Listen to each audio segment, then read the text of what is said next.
look at tract 8 at the tracts at White River. You can see it here toward the right, right of center of the screen. It's about 10 acres in size. It's basically square. It's about 660 by 660 feet. And it's essentially all wooded other than the easement road that comes into it and ends in about the middle. Now let's shift this map around a little bit. We're using the MapRight interactive map. You'll find an extremely similar map on the listing page for the property. That might be where you are already. The only difference is it might not have the individual measurements for tract 8, because it's likely that the interactive map will be one interactive map that's used on the pages for all the different tracts, but it's going to look extremely close to this. If we zoom out a little bit, you can see just how close we are to the world famous White River. It's going to be less than a mile to the west. There's actually a river access point, which is fantastic. There are not too many river access points, especially to this part of the White River. So that's pretty special to have that right there. Yeah, I mean, we've talked quite a bit about that on the rest of the listing page and the other main page for the tracts of White River. So we won't go into that too much here, but tract 8 itself, we try not to play favorites. I mean, every tract out here is fantastic. You can see some of them were split more as a square shape, some were split more rectangular, and that was just to make best use of the property, to try to make every tract special. And tract 8, just by the topography of it, is fantastic. We'll zoom in here in a minute and you'll see exactly what we mean. But essentially, the easement road comes into the middle there and ends, and you've got a big wide ridge that goes right to the center of the property, and then the property starts to slope down on all directions from that ridge. So you've got the potential for a view in practically every direction once you're on the property, which is really quite unique. Obviously, with the road ending on the property, you're not going to have any through traffic.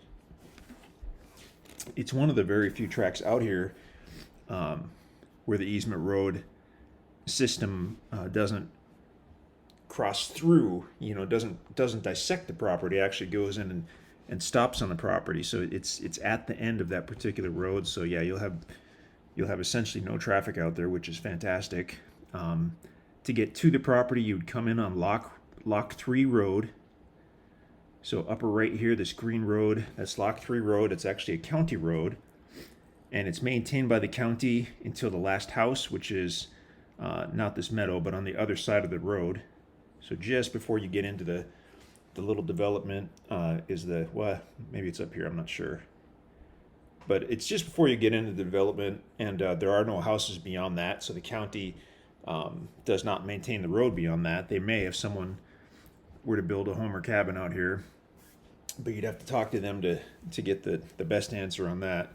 So you do want your four-wheel drive truck or SUV, but you'll take Lock 3 Road west, come over here, and if you were to take a right, you'd be on that short access road that leads you to the river.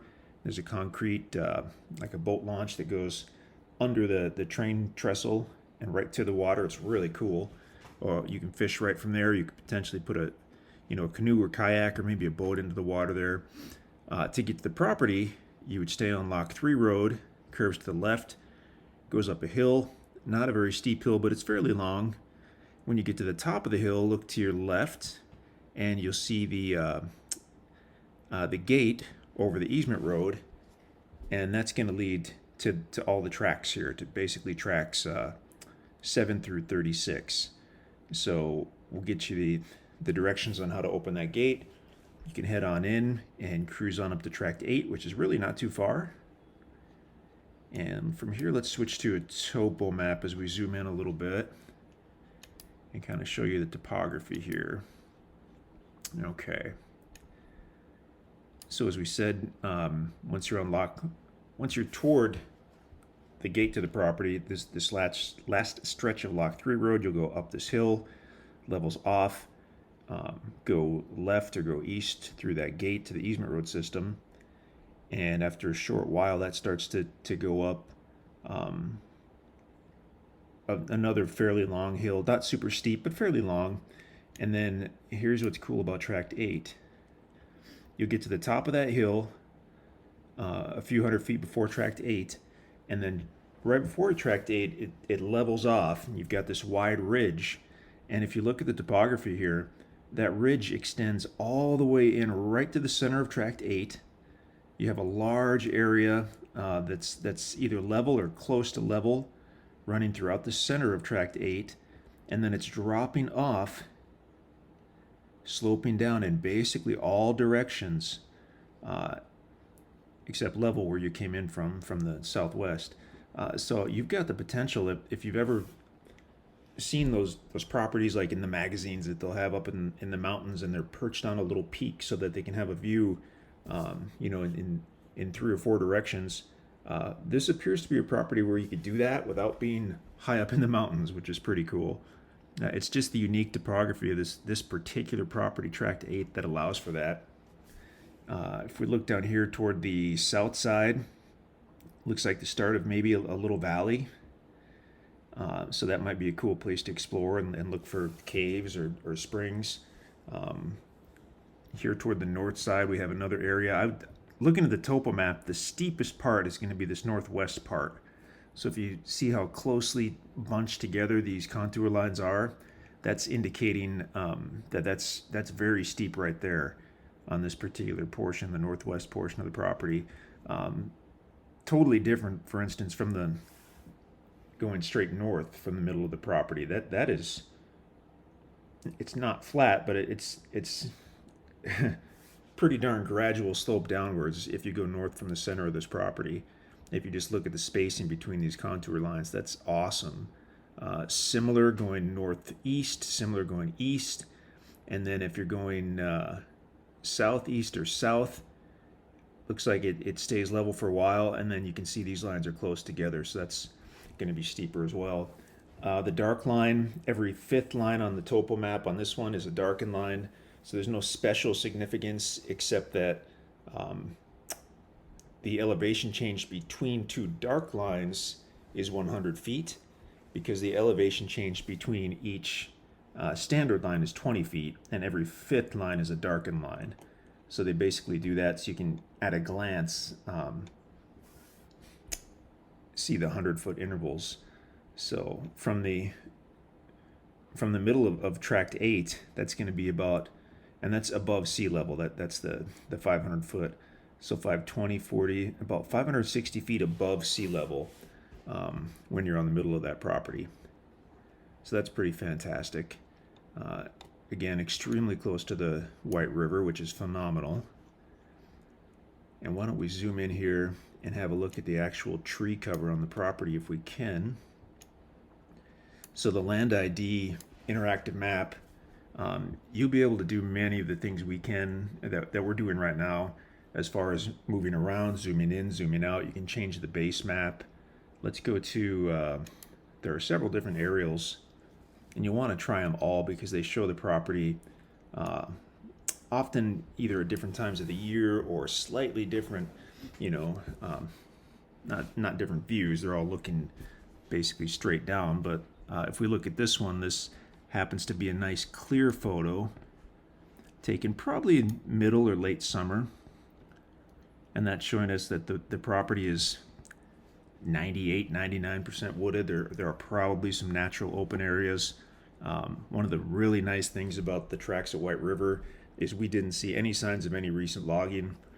Every property's been logged at some point, and I'm sure this is no exception, but if it would have been logged in the last 5 or 10 or 15 years, we would have seen all kinds of stumps and still have seen tops, tree tops, and bigger limbs. And I mean, you'll see that stuff, and it'll be very brushy for quite some time after a property's been logged. In this case, we just didn't see that. So, I mean, it looked great. The mixture of trees was fantastic. Just about everything we could think of, from hardwood trees, obviously red oak, white oak, walnut trees, chestnut trees, to some softwood trees as well, some cedars, a few pine trees, more cedars than pines on most of the properties.